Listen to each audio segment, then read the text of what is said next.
Shalom, selamat pagi umat yang dikasihi oleh Tuhan Yesus Kristus. Mari bersama meluangkan waktu sejenak untuk bertelut di hadapan Tuhan melalui renungan pagi Sabda Bina Umat hari Jumat tanggal 22 bulan September tahun 2023. Sebelum kita membaca dan merenungkan firman Tuhan pagi ini, mari kita memuji Tuhan dari Kidung Jemaat nomor 371 bait yang pertama yang berjudul Aku Rindu pada Yesus.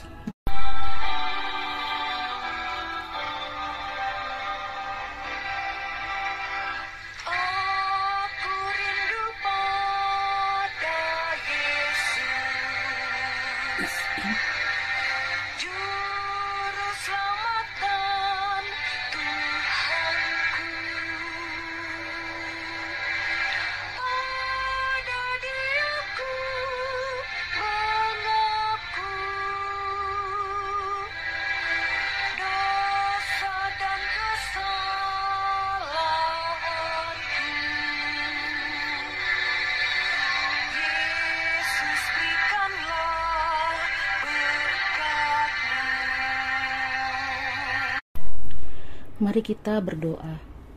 Allah Bapa yang bertahta di dalam kerajaan surga, terima kasih atas pagi ini Tuhan. Kami dapat bangun dari istirahat kami untuk bersama-sama bersaat teduh di hadapan-Mu. Jagalah hati dan pikiran kami, supaya kami dapat mengerti dan memahami maksud dari firman-Mu. Terpujilah nama-Mu kekal selama-lamanya. Dalam nama anak-Mu Tuhan Yesus Kristus, kami sudah berdoa dan mengucap syukur. Amin. Pembacaan Alkitab pada pagi hari ini terambil dari Roma 8 ayat 18 sampai 25 yang menyatakan pengharapan anak-anak Allah. Sebab aku yakin bahwa penderitaan zaman sekarang ini tidak dapat dibandingkan dengan kemuliaan yang akan dinyatakan kepada kita. Sebab dengan sangat rindu seluruh makhluk menantikan saat anak-anak Allah dinyatakan. Karena seluruh makhluk telah ditaklukkan kepada kesia-siaan, bukan oleh kehendaknya sendiri, tetapi oleh kehendak Dia yang telah menaklukkannya. Tetapi dalam pengharapan, karena makhluk itu sendiri juga akan dimerdekakan dari perbudakan, kebinasaan, dan masuk ke dalam kemerdekaan kemuliaan anak-anak Allah.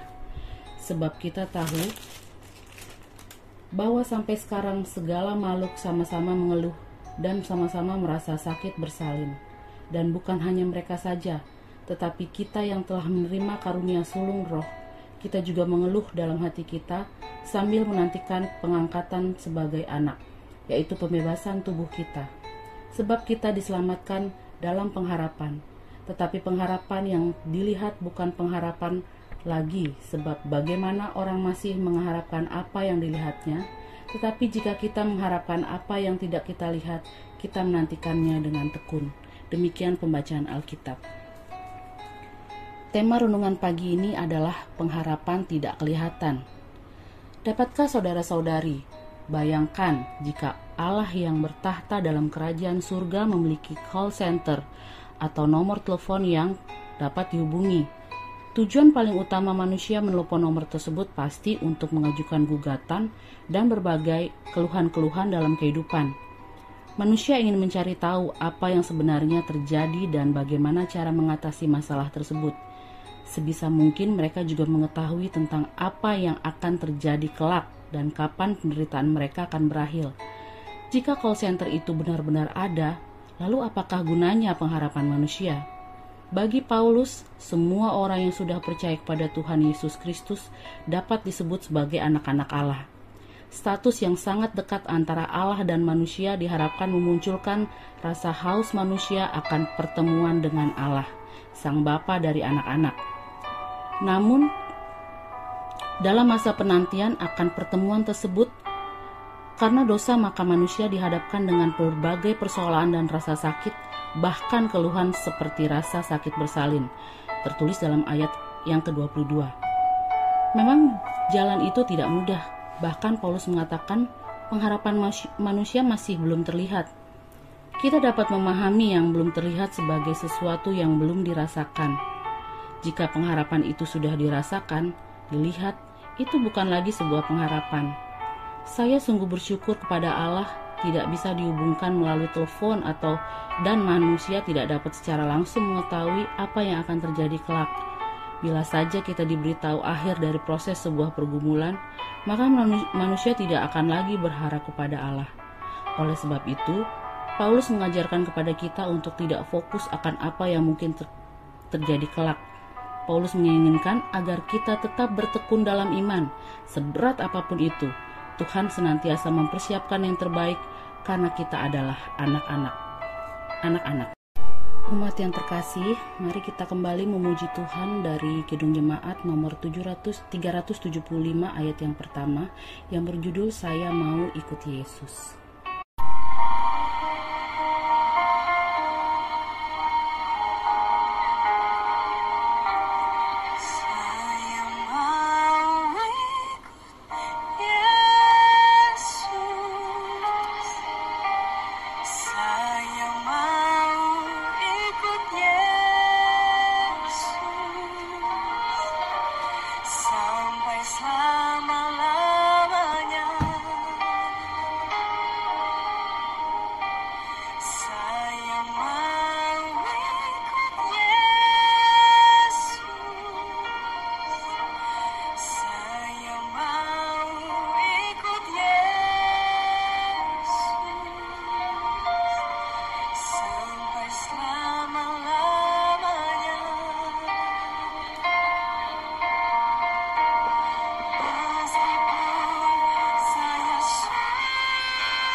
Mari bersama kita berdoa. Bapa yang baik, Bapa yang bertahta di dalam kerajaan surga, kembali kami datang kepadamu membawa doa dan permohonan kami. Terima kasih atas renungan yang telah kami baca dan kami dengarkan. Terima kasih karena Engkau sudah mengajarkan kami melalui Paulus untuk kami tetap bertekun dalam iman, seberat apapun itu, karena Tuhan senantiasa mempersiapkan yang terbaik karena kami adalah anak-anak-Mu. Dalam segala pergumulan yang kami alami, kami menyerahkan pengharapan kami hanya kepadamu.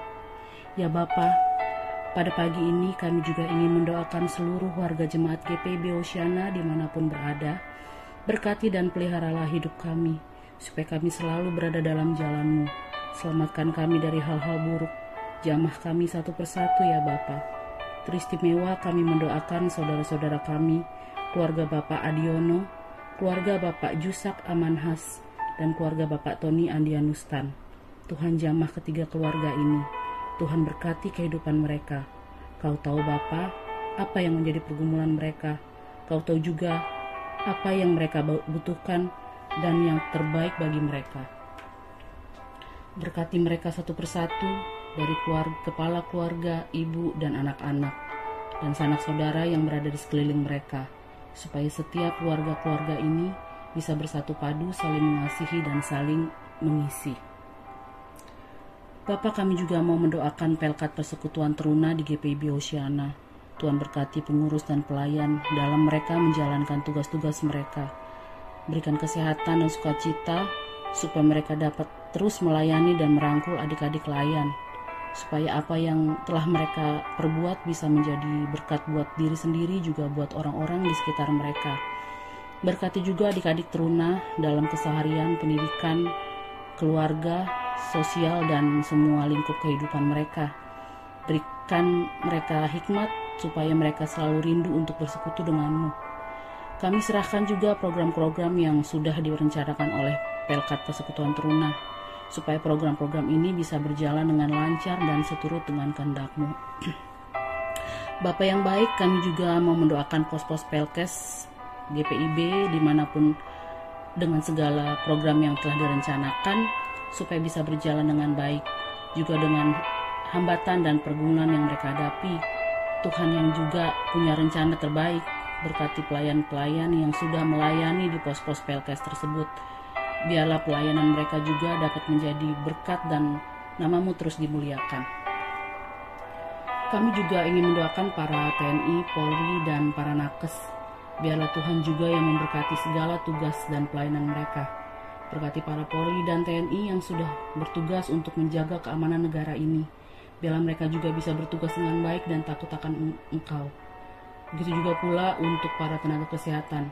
Tuhan tahu keluh kesah mereka, Tuhan juga yang lebih tahu apa yang terbaik untuk mereka. Berikan para tenaga kesehatan ini kesehatan, hikmat, kesabaran, dan kelembutan dalam melayani orang-orang yang membutuhkan bantuan dan berkeluh kesah. Supaya pelayanan yang mereka berikan bisa menjadi berkat buat orang-orang yang membutuhkan dan juga berkat buat diri sendiri. Ya Bapa, kami juga ingin mendoakan sahabat-sahabat terkasih kami yang sedang berbahagia karena penambahan usia. Ada Ibu Rosalina Pangkei Lintang, Saudara Charles Johannes Ngarbingan, Saudari Stefani Wawor, Ibu Marina Fabiola Ngarbingan. Terima kasih buat sukacita pertambahan usia yang mereka terima dari Tuhan. Semoga sukacita ini bisa menjadi berkat dan mereka akan selalu memuji dan memuliakan nama-Mu. Semoga semua cita-cita dan impian mereka bisa terwujud seturut dengan kehendak-Mu Tuhan. Ya Bapa yang baik, masih banyak doa dan permohonan yang kami ingin panjatkan padamu. Tapi kami yakin dan percaya Tuhan lebih tahu yang terbaik untuk kami dan Engkau pasti akan memberikan apa yang kami butuhkan. Di atas segalanya itu, hapuskanlah salah dan dosa kami, supaya kami layak di hadapan-Mu dan layak menerima berkat. Terimalah doa kami ini yang kami panjatkan dalam nama Tuhan Yesus Kristus, Juru Selamat dan Penolong kami. Amin. Demikian renungan Sabda Bina Umat hari ini. Selamat beraktivitas, Tuhan Yesus memberkati.